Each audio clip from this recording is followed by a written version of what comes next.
दिवाली के बाद सबसे बड़ा जो त्योहार होता है हमारे घरों में बिहार झारखंड में वो होता है छठ। और हमारे भी घर में दिवाली के बाद छठ की तैयारी शुरू हो चुकी थी। सारिकाज़ वर्ल्ड में आप सभी का स्वागत है। आशा करते हैं आप सब बहुत अच्छे होंगे। तो छठ का जो पहला दिन होता है, छठ बेसिकली 4 दिनों का होता है, वो सबको पता है। पहला दिन होता है नहाए खाए, और नहाए खाए से भी पहले छठ की बहुत सारी तैयारियां करनी होती हैं, बहुत सारी चीज़ें लानी होती हैं। तो आप जैसे कि देख सकते हैं यहाँ पे मम्मी पापा दिवाली के दूसरे दिन के बाद से ही सारी तैयारियों में जुट गए थे।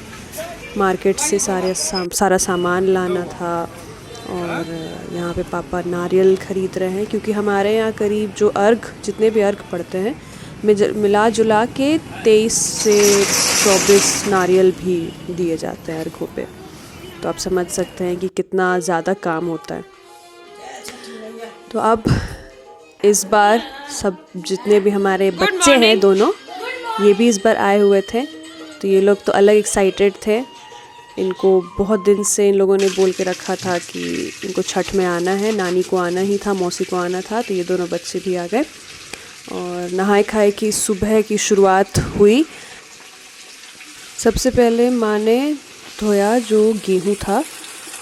इसी गेहूँ से खरना के दिन रोटी बनेगी, फिर जितना भी ठेकुआ वगैरह बनता है सब इसी गेहूँ से बनना है। तो इसका धोना और सुखाना सबसे ज़्यादा ज़रूरी काम होता है।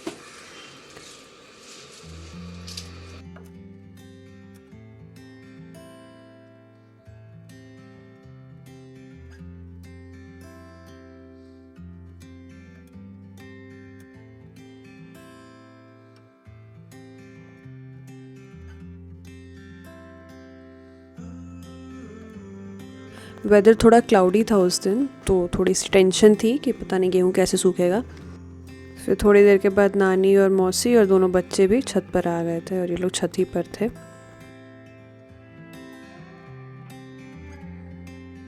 2000 years later. फाइनली गेहूँ सूख के रेडी हो गया। उसके बाद फिर मम्मी प्रसाद बनाने में लग गई थी। सो नहाए खाए के दिन नहाए खाए को इनफैक्ट कद्दू भात भी बोलते हैं, क्योंकि इस दिन कद्दू की सब्ज़ी बनाई जाती है। तो हमारे यहाँ ये आलू का मम्मी बेसन में डाल के इसको फ्राई करती है, और इधर चढ़ी हुई है दाल, और इधर कद्दू जो है वो कट के रेडी है। तो इस दिन की ये जो चना दाल जो बनता है ना घर पे, इसकी टेस्ट बहुत ही अच्छी होती है। तो ये चावल रेडी, ये चना दाल और कद्दू रेडी, और ये आलू का भुजिया रेडी, और ये हमारी मिठू मैडम रेडी। उसके बाद फिर सबसे पहले माँ और नानी माँ ने प्रसाद ग्रहण किया। उसके बाद फिर हम सब ने खाना खाया।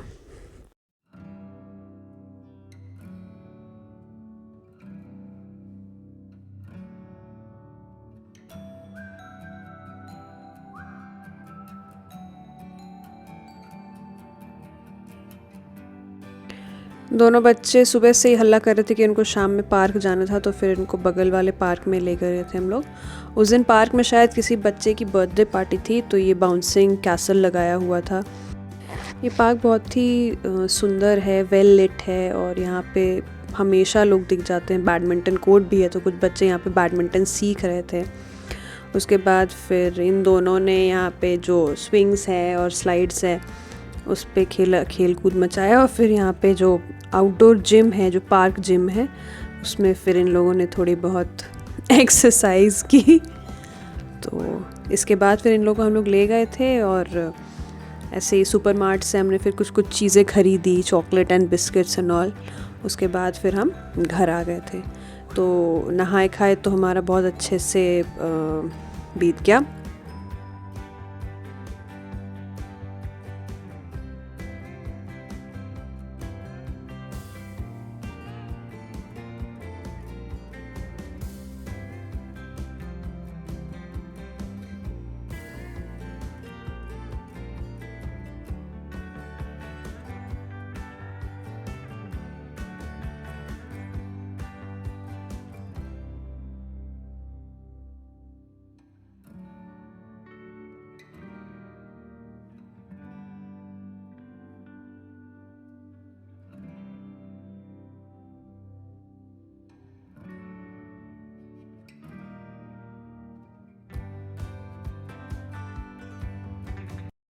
नहाए खाए के बाद छठ का दूसरा दिन होता है खरना का, और इस दिन खीर बनाई जाती है।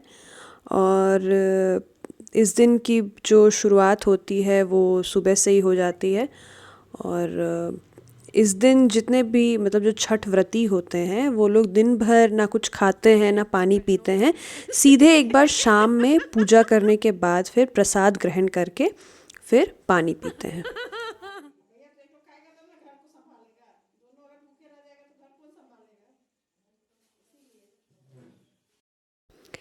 इधर ऊपर में फिर नानी माँ और माँ आके चूल्हा जला रहे हैं।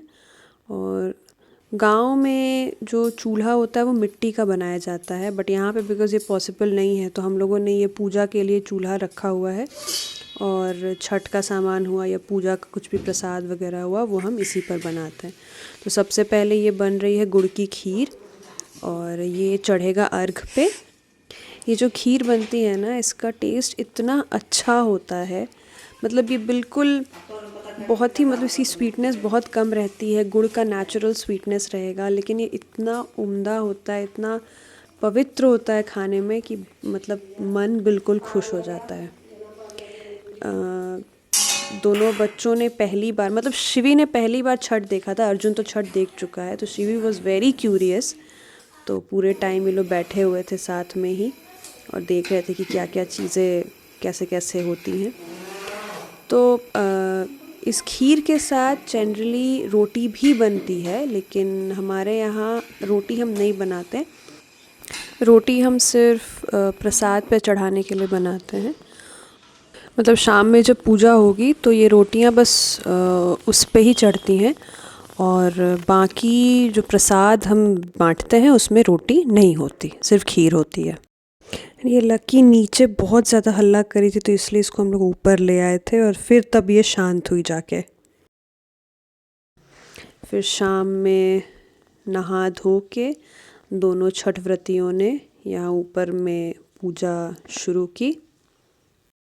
हम यहाँ पे साउंड म्यूट करके रखे हुए हैं क्योंकि बैकग्राउंड में छठ के गीत बज रहे थे, बट यहाँ पे वो रहने पे फिर कॉपीराइट आ जाता। बट आप इमेजिन कर सकते हैं कि जो छठ के गीत ऐसे ही इतने सुंदर होते हैं सुनने में, और पूजा के टाइम पर तो ये अलग ही बिल्कुल मतलब माहौल क्रिएट कर देते हैं।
पूजा हो जाने के बाद फिर माँ और नानी माँ ने प्रसाद ग्रहण किया, और उसके बाद फिर हम लोगों ने प्रसाद खाया।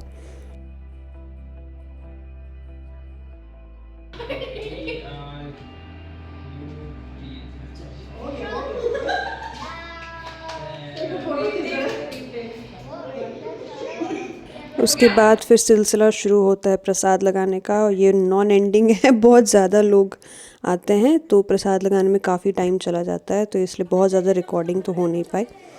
ये टिया मौसी हैं, मम्मी की फ्रेंड, ये लोग हर बार आते हैं।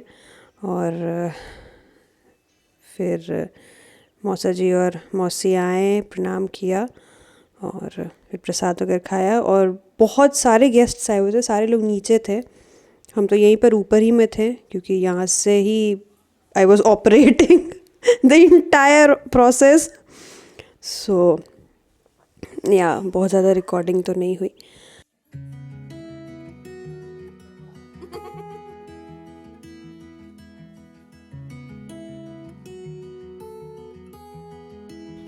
और फिर उसके बाद बीच में बहुत ज़्यादा रिकॉर्ड नहीं कर पाए थे, और लास्ट में रात में जब सारे लोग चले गए उसके बाद फिर सब बैठ के ऐसे ही थोड़ी बहुत बात कर रहे थे। सभी लोग थके हुए थे और शिवी ने सबसे ज़्यादा काम किया था, दौड़ दौड़ के वो प्रसाद सबको पहुंचा रही थी, तो इसीलिए पापा उसको ढूंढ रहे थे कि उसका पैर दबा के उसको तेल वगैरह लगा देंगे क्योंकि बच्ची है, उसके पैर में दर्द होने लगता है तो पापा यही कर रहे हैं यहाँ पे। तो ऐसा रहा खरना, और हम आपसे अब जल्द ही मिलेंगे शाम वाले अर्घ के व्लॉग के साथ। सो हमारे साथ बने रहिएगा, तब तक के लिए मस्त रहिए, स्वस्थ रहिए, अपना ध्यान रखिए, बाय बाय, टाटा।